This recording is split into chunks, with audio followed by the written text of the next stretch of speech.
الحمدللہ رب العالمین والصلاة والسلام علی سید المرسلین اما بعد فاعوذ باللہ من الشیطان الرجیم بسم اللہ الرحمن الرحیم وعلم آدم الاسماء كلها ثم عرضهم على الملائکة فقال انبئونی باسماء هؤلاء ان کنتم صادقین صدق اللہ العظیم۔ اور اللہ تعالیٰ نے آدم کو تمام اشیاء کے نام سکھائے، پھر ان سب اشیاء کو فرشتوں کے سامنے پیش کر کے فرمایا اگر تم سچے ہو تو ان کے نام تو بتاؤ۔ اس آیت کی تفسیر اس سے پہلے والی ویڈیو میں گزر چکی ہے، پارٹ وائز دوسری ویڈیو، اور اس میں موضوع ہے اسی آیت کی تفسیر میں انبیاء علیہ الصلاۃ والسلام فرشتوں سے افضل ہیں۔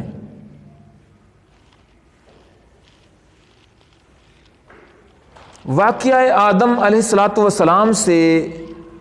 یہ بھی معلوم ہوا کہ انبیاء کرام علیہ الصلاۃ والسلام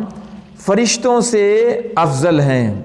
اور یہ عقیدہ کئی دلائل سے ثابت ہے، اور ان میں سے تفسیر صراط الجنان میں 6 دلائل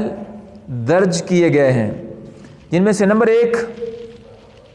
حضرت آدم علیہ الصلاۃ والسلام کو اللہ تعالیٰ نے اپنا خلیفہ بنایا،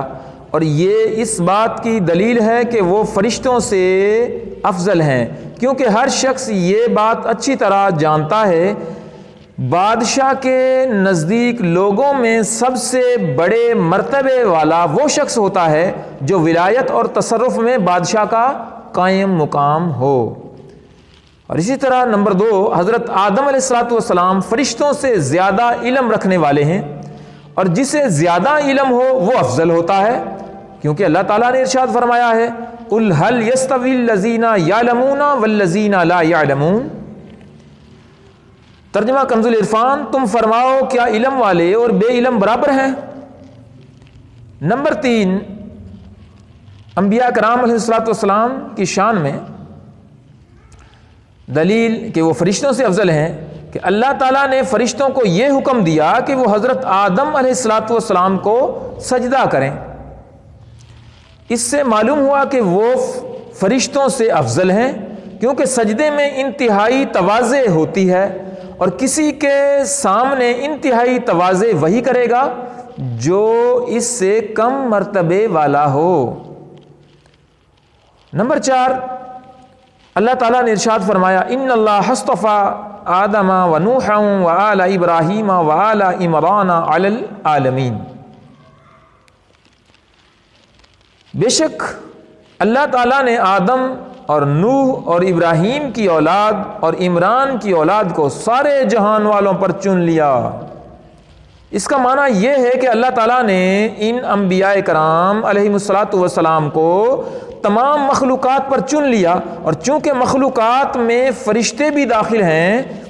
اس لیے ان پر بھی ان انبیاء کرام علیہ الصلاۃ والسلام کو چنا گیا، لہٰذا وہ فرشتوں سے افضل ہوئے۔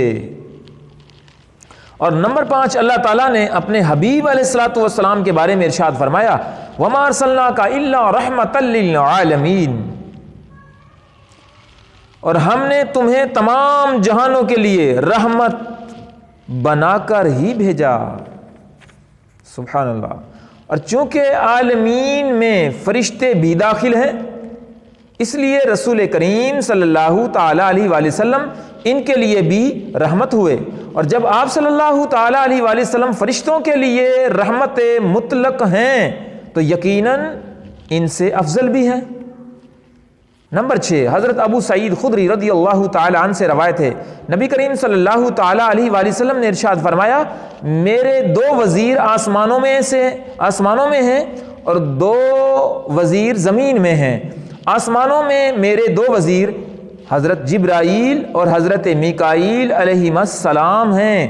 اور زمین میں میرے 2 وزیر حضرت ابو بکر صدیق اور حضرت عمر فاروق رضی اللہ تعالی عنہما ہیں۔ اس حدیث پاک سے معلوم ہوا کہ حضور پر نور صلی اللہ تعالی علیہ وآلہ وسلم بادشاہ کی طرح ہیں، اور حضرت جبرائیل اور حضرت میکائیل علیہ السلام دونوں ان کے وزیر کی حیثیت سے ہیں، اور چونکہ بادشاہ وزیر سے افضل ہوتا ہے اس لیے ثابت ہوا کہ حضور پر نور صلی اللہ علیہ وآلہ وسلم فرشتوں سے افضل ہیں۔ آمین بجاہ خاتم النبیین صلی اللہ تعالی علیہ وآلہ وسلم۔